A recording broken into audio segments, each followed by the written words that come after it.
오늘 우리가 읽은 욥기서 16장 이 말씀은 엘리바스가 욥에게 했던 말에 대해서 욥이 답변하는 말씀을 기록하고 있습니다. 16장, 17장에 이어서 욥의 대답하는 내용이 기록이 되고 있습니다.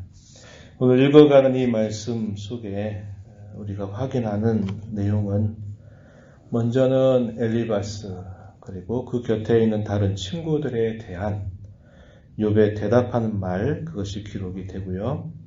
자신이 당하고 있는 이 고난, 또 그의 마음에 깊은 상처와 아픔, 그것을 탄식하면서 쏟아내는 말들, 그것이 여러 절들을 통해서 소개가 되고 있습니다. 그러면서도 그가 자기의 증인이 계신다. 자기를 변호할 자가 계신다. 자기의 중보자가 하늘에 계시다라는 사실을 그가 고백하면서 중보자를 향한 간절한 그의 열망, 그것이 우리가 읽은 16장 마지막 부분에서 소개가 되고 있습니다.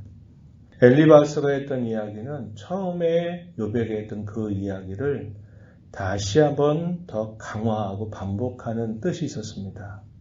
먼저는 욥이 한 말들을 들어보니까 욥 너는 대단히 허망한 사람이다. 넌 참 교만한 사람이다. 라고 이 욥을 향해서 심하게 책망을 하죠. 불경한 사람. 이렇게 책망을 하면서 자신이 예전에 꿈속에서 들었던 그 계시의 말씀뿐만 아니라 많은 지혜자들, 앞선 지혜자들의 전통적인 가르침에 따라서 보아도 욥 너는 내가 한 말을 결코 부정할 수가 없다. 내 말을 들어야 된다라고 이야기하는 겁니다. 하나님께서는 행한 대로 갚아주시는 분이시기 때문에 자신이 당한 그 고난의 원인은 결국 고난받을 만한 죄의 결과이므로 그 죄에 대하여 회개하고 돌아서야 된다. 이 이야기를 엘리바스가 또다시 이야기한 것입니다. 그 이야기를 들은 이 욥이 이제 그 말에 대하여 답변하는 말이 기록이 되는데요. 1절부터 5절 내용에 보면은 그 내용이 소개됩니다. 2절에서 욥은 이렇게 말합니다.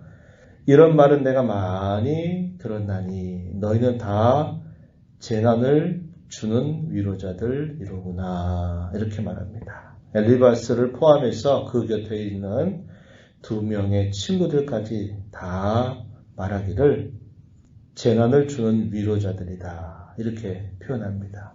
옛날 우리 개혁성경에서는 번뇌케 하는 위로자들 이렇게 표현을 했어요. 자신을 위로한다라고 말하지만 실제로는 위로가 아니라 번뇌하게 하고 오히려 재난을 부추기는 그런 사람들이다. 이 친구들에 대한 그의 실망감이 얼마나 컸는가 하는 것을 이 표현 속에서 전달하고 있습니다. 도대체 무슨 일 때문에 그렇게 분을 내서 나에게 이렇게 말하냐고 또 호소하기도 합니다. 3절 말씀에 이렇게 말하죠. 내가 무엇에 자극을 받아 이같이 대답하는가? 무엇 때문에 그렇게 나에게 이렇게 거칠게 나에게 이렇게 성을 내면서 나에게 이렇게 말하냐고 호소하고 있죠.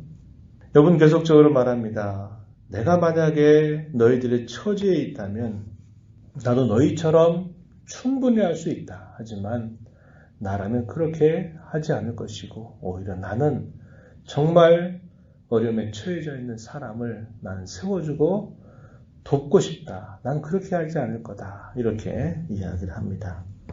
4절 말씀에 나도 너희처럼 말할 수 있나니 가령 너희 마음이 내 마음자리이다 하자. 나도 그럴듯한 말로 너희를 치며 너희를 향하여 머리를 흔들 수 있다. 그래도 이 말은 그러나 하지만 입으로 너희를 강하게 할 것이고 입술의 위로로 너희의 근심을 풀어줄 것이다. 나는 너희와 같은 처지에 있다면 나는 너희처럼 그렇게 하지 않을 거다. 나는 오히려 반대의 자리에 서서 나는 도와주려고 한다. 이렇게 이야기합니다. 역지사지라고 하는 말이 있죠. 입장을 바꾸어서 생각해 본다 이 말입니다. 욥의 친구들이 조금만 입장을 바꾸어서 욥의 처지라면 어떻게 할 것인가 라고 만약에 생각만 했다면 욥의 친구들의 태도와 말은 달라졌을 수 있습니다. 그러한 부분들이 못내 너무 서운한 그런 욥의 모습이 표현되고 있다는 것이죠. 우리가 신앙생활 하면서도 이런 경험들을 참 많이 합니다.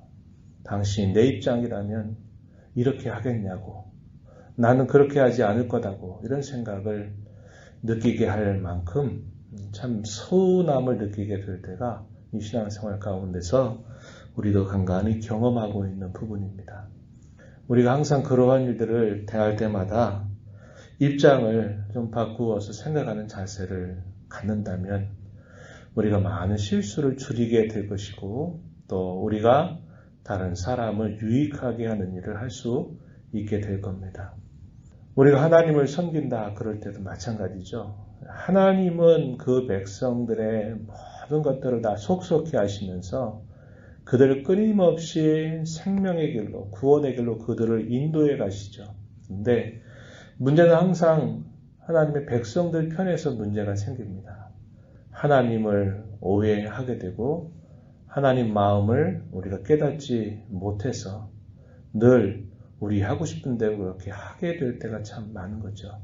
신앙생활을 잘 하려면 하나님의 마음을 잘 생각해보고 헤아리는 자세를 갖는 것이 굉장히 중요하고 성도와 성도 사이에도 우리가 그런 자세를 늘 갖게 될 때 우리의 실수를 줄이게 되고 또 우리를 통해서 다른 사람들의 유익을 구할 수 있고 세워질 수 있는 그런 역할을 하게 될 겁니다.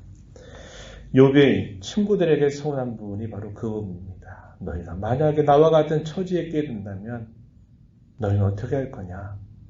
좀 나의 입장을 좀 생각해 달라. 이렇게 간청하는 이 욥의 대답을 우리가 볼 수 있겠고요. 그가 겪는 그 육체적인 고통도 심히 말할 수 없는 깊은 고통이지만 그의 마음속에 부러지는 그 마음의 고통, 그의 영적인 고통이 얼마나 극심한 상황에 있는지 그는 코너 안에 몰려있는 자신의 그 처지를 탄식하면서 쏟아내는 이야기를 합니다. 이것이 6절에서부터 길게 17절까지 쭉 소개가 되고 있습니다. 자신이 당하고 있는 이 고난이 얼마나 극심한지 그는 표현을 하는데요. 6절 말씀 보시면은 내가 말해도 내 근심이 풀리지 않는다. 내가 잠잠해도 내 아픔이 줄어들지 않는다. 이렇게 그는 표현하고 있습니다. 말을 해도 풀리지 않고 잠잠해도 줄어들지 않는다. 어떻게 할 도리가 없다는 겁니다. 말하는 거는 뭔가 내 속사정을 토로하는 거죠. 그래도 풀려지지가 않고 반대로 말하지 않고 침묵하고 잠잠한 태도를 취해도 자신이 겪고 있는 그 아픔은 결코 줄어들지 않는다. 이렇게 이야기합니다. 이렇게도 저렇게도 할 수 없는 자신의 극심한 상황에 대해서 표현을 한 것입니다. 또 12절 이하에 가서 보면 내가 평안하더니 그가 나를 꺾으시며 내 목을 잡아 나를 부서뜨리시며 나를 세워 관역을 삼으신다. 쭉 해서 16절까지 쭉 소개하죠. 그 내용들이 자신이 겪고 있는 그 고난, 그 아픔, 그것이 마치 전쟁터에서 거의 죽게 될 만큼 받은 상처처럼 너무나 극심하고 너무나 아프다라는 사실을 탄식하면서 쏟아내고 있습니다. 그리고 그는 하나님을 향해서 이렇게 또 오해하고 있는 모습이 나타나는데요. 자신이 겪고 있는 이 모든 고난과 이 고통이 다 하나님에게서 온 것으로 그가 생각을 한다는 겁니다. 7절 가서 보면은 이제 주께서 나를 피로하게 하시고 나의 온 집안을 패망하게 하셨나이다. 8절에서도 주께서 나를 시들게 하셨다 이렇게 이야기합니다. 7절, 8절 그리고 9절에서도 그가 진노하셔서 나를 찢고 적대시 하신다. 나를 향해서 이를 갈고 원수가 되어 이렇게 표현했죠. 또 11절 보면 하나님이 나를 악인에게 넘기심에 행악자의 손에 던지셨다 이렇게 말합니다. 그리고 그 곁에 있는 친구들을 향해서는 이렇게 말했어요. 10절 보면 무리들은 나를 향하여 입을 크게 벌리며 나를 모욕하며 뺨을 치며 함께 모여 나를 대적한다 이렇게 말하죠. 친구들은 앞에서 욥이 말한 것처럼 재난을 주는 위로자들에 불과하다 이렇게 한 말처럼 자기를 위로하는 것이 아니라 자신을 오히려 더 공격해서 자신을 쓰러뜨리고 있다 이렇게 표현하고 하나님에 대해서도 하나님이 자신의 인생의 모든 주권자라는 그런 고백을 그가 한 것인데 그의 고백이 지나쳐서 자기가 겪는 그 모든 고통을 하나님이 자신을 적대시해서 원수처럼 여겨서 하나님이 나를 이렇게 망하게 하신다. 나를 패망케 하신다. 이렇게 이야기하고 있는 겁니다. 이것들은 다 뭘까요? 하나님을 향한 오해입니다. 하나님께서 말씀해 주시기를 설명해 주시기를 그토록 기다리는 욥에게 하나님께서 기다리고 계시고 침묵하고 계시니까 이 욥이 자신의 그 아픔을 누구에게 토로하지 못하죠. 하나님께 토로합니다. 이건 얼마든지 할 수 있는 일이에요. 그러나 정도를 넘어섰습니다. 하나님이 자기를 원수처럼 대하신다. 하나님이 자신을 적대시하신다. 하나님 그런 적 있나요? 한 번도 없거든요. 그런데 욥은 자신이 겪고 있는 그 아픔, 그 고통 때문에 하나님이 마치 자기를 그렇게 대하고 계신 것처럼 오해하고 있다는 겁니다. 그런 부분들을 이렇게 이야기하고 있어요. 그러면서 여전히 그가 자신의 순전함을 여전히 버리지 않습니다. 17절 가서 보면 이렇게 말하죠. 하나님께서 보내신 고난을 그가 당하고 있는 중에도 자신이 어떤 죄의 값으로 당한 것이 아니다라고 여전히 그는 자신을 변호하고 있습니다. 17절 그러나 내 손에는 포악이 없고 나의 기도는 정결하니라 이렇게 말합니다. 친구들이 공격하는 말에 대하여 나는 분명하다. 나는 분명하게 말할 수 있다.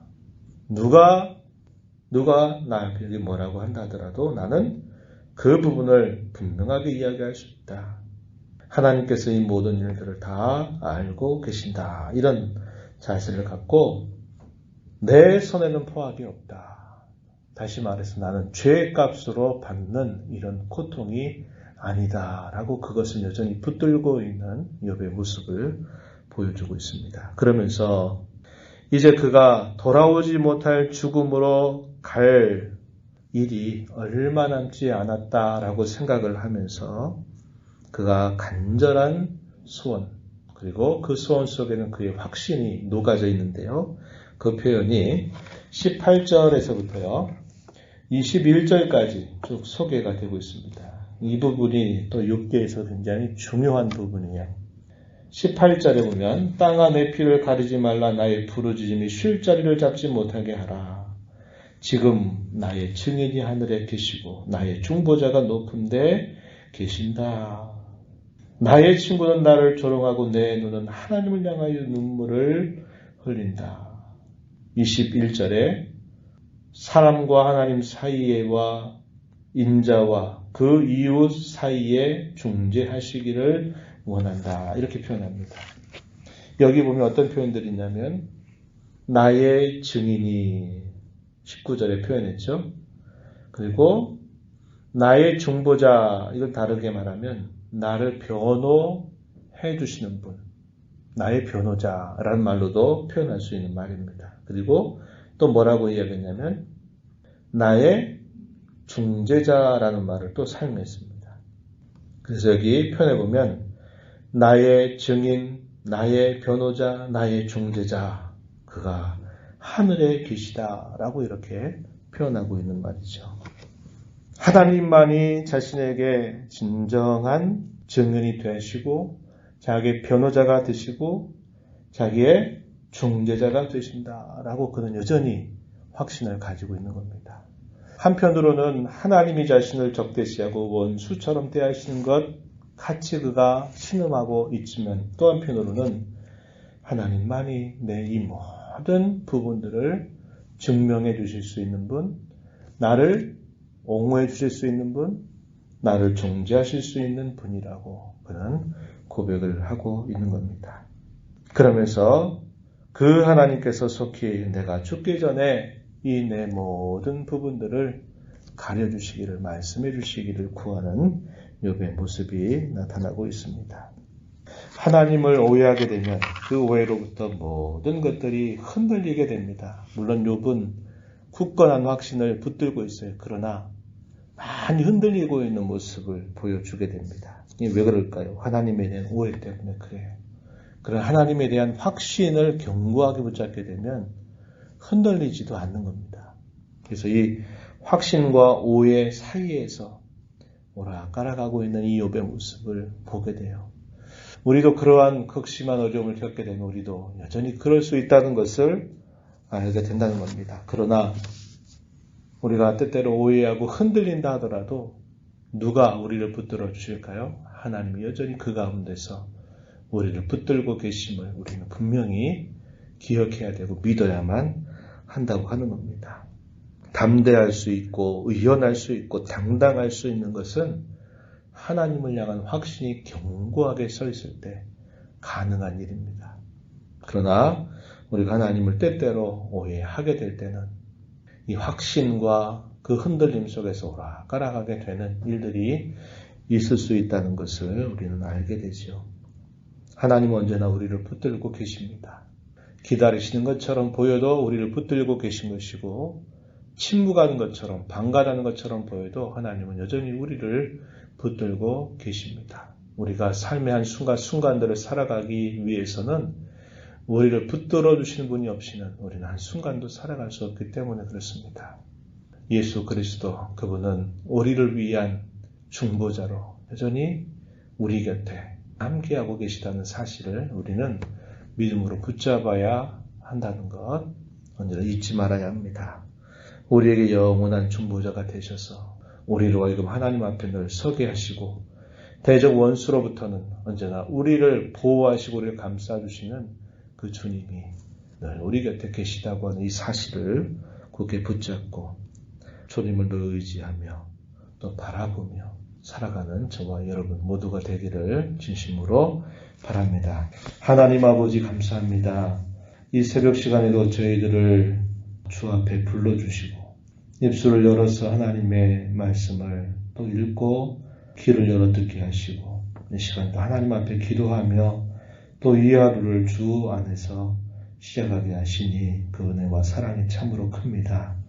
하나님 아버지 우리가 이 땅에 살아가면서 매일매일 삶의 순간순간들마다 우리의 중보자가 되시고 우리의 증인이 되시고 우리의 변호자가 되신 주님이 늘 우리 곁에 함께하고 있음을 언제나 기억하게 하여 주옵소서.